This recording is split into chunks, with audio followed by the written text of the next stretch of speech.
Okay, so in today's video, I'm showing you how to take your YouTube setup from this to this.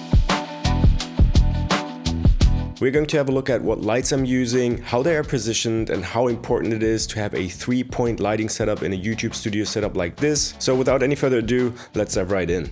Okay, so first up, let's talk about a 3-point lighting setup. This is extremely important, and here's what it means. It means that you light the subject from 3 areas. There's my key light right there on the left, a fill light right here on the right, and a hair light, which gives that little outline right here and separates me more from the background. I want to show you how much of a difference it makes if you don't have one of these lights in your setup. Okay, so let me turn off the headlight. And even though I have diffused the headlight, it does spill quite a bit into the room, which I personally really like. Otherwise, I think the entire scene would be a little too dark. But of course, if you're going for a more dramatic look, this might be just what you're looking for. Anyway, let me turn the headlight back on, and now we are going to switch off the fill light. And again, this gives off a little bit more of a dramatic look. Personally, I don't like to have that much of a shadow on this side of my face, so I keep this light turned on. Okay, so as you saw, having all these lights available is very important, and even fine-tuning the intensity of each and every light makes a huge difference. For instance, if I just increase the brightness from my key light by just 1%, it does make a huge difference. Let me show you. So right now the Amaran 100D is sitting at 6%. Now let me increase it to 7%. And this right here is how the image looks like if we increase the main light source by just 1%. Now let me talk a little more about the lights that I'm using to light this setup.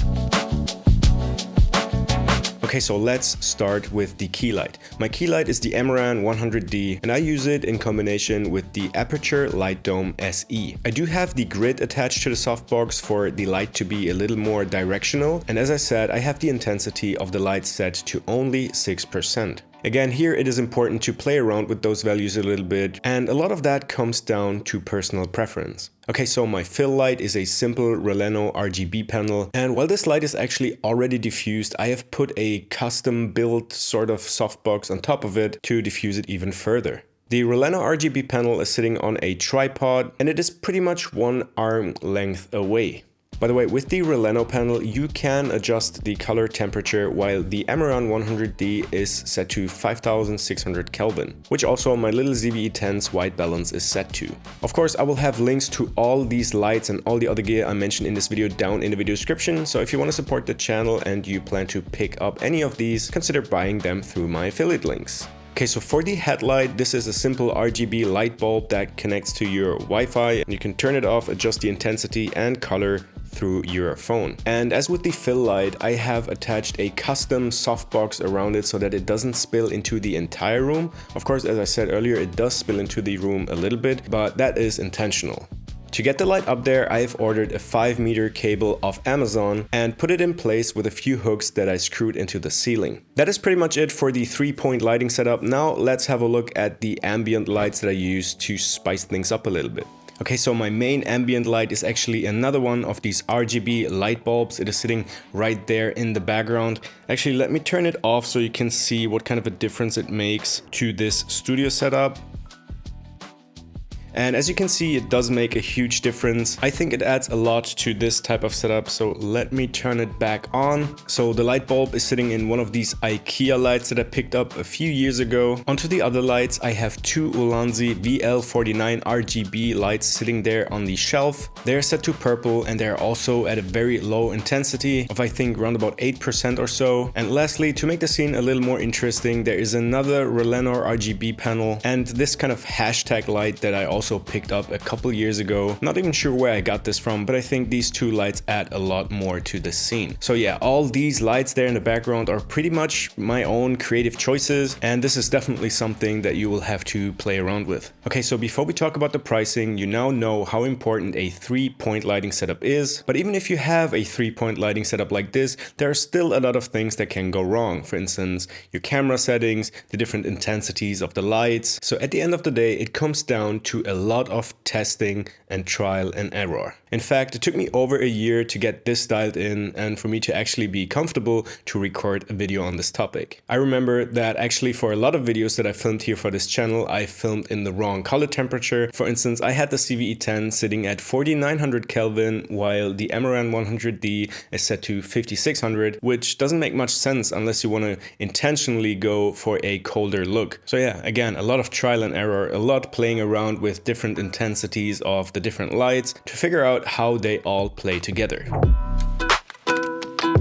Alright, so now let's talk about pricing. The Amaran 100D comes in at roughly $250 by the time I recorded this video. The Aputure Light Dome SE is another $120, and together they make my main light source in this studio setup. The Releno LED panels come in at round about $60 each. I do have the previous version of these, but they have a improved version that I will link to down in the comments below. The Ulanzi VL49 RGB lights there in the background come in at roughly $20, and you pay roughly $10 to $20 for these LED light bulbs. Of course, you will find links to all the gear that I mentioned here in this video down below in the video description. Okay, so this key light setup comes in at roughly $400, but what if I told you that there are cheaper options available, such as this one. This is the P80 that Pixel has sent over for me to review. This is a very versatile light and it comes in at only $150. Okay, so I have the P80 sitting at 7% intensity currently, and the color temperature is set to 5600 Kelvin. That should kind of match the Amaran 100D, and while the P80 doesn't come with a softbox, it is a diffused RGB light panel. You can use the P80 as your key light, but it actually has a lot more to offer. You can change the color temperature, which you cannot do with the Amaran 100D, and you can actually even change colors. So you could use it as a background light or even bring it on set when you're shooting a film. The possibilities with the P80 are endless. Of course, both the Amaran 100D and the Pixel P80 come with their own app. The one for the P80 is called Pixel LCS, and I'm going to use that to show you some of the options you have with that light. Okay, so as I mentioned, you can... My God. Okay, so as I mentioned, you can adjust the color temperature as well the intensity. So let's do that. This is 3600 Kelvin, so it gives off a little bit of a warmer look. And right here we have 8800 Kelvin, which is a pretty cold look, as you can see.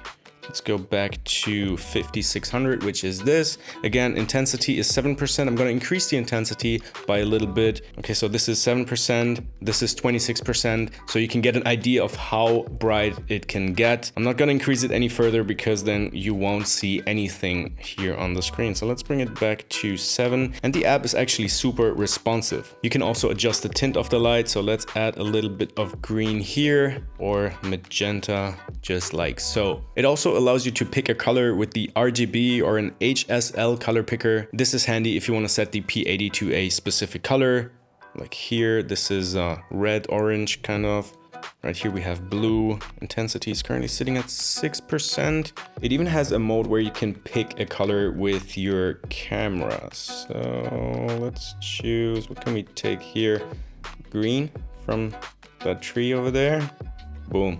And there we have a green light. The possibilities with the P80 are endless, and while it doesn't give you the same level of diffusion as the softbox, it comes with a lot more features compared to the Amaran 100D. The P80 comes with these panels which allow you to precisely direct the light into your direction, and to actually add another level of diffusion, you can put a white t-shirt around the light. So let's do that and give you a quick comparison. Alright, and I've now put a white t-shirt in front of the P80 and increased the intensity from 7 to 18%. So is this any better to what we had earlier? Compared to the Amaran 100D with the Aputure Light Dome SE, the P80 with the white t-shirt is a much more portable option. And again, I can't think of so many use cases for this light because it does allow you to adjust the color temperature, it is RGB, and it gets extremely bright. As I said, you can control all these things from within the app, but of course you get onboard controls on the light itself. But anyways, I don't want this to become too technical. I haven't showed you all of the effects that you get with the P80, but I think you get the idea what you can do with this light, and it will definitely save you a couple bucks.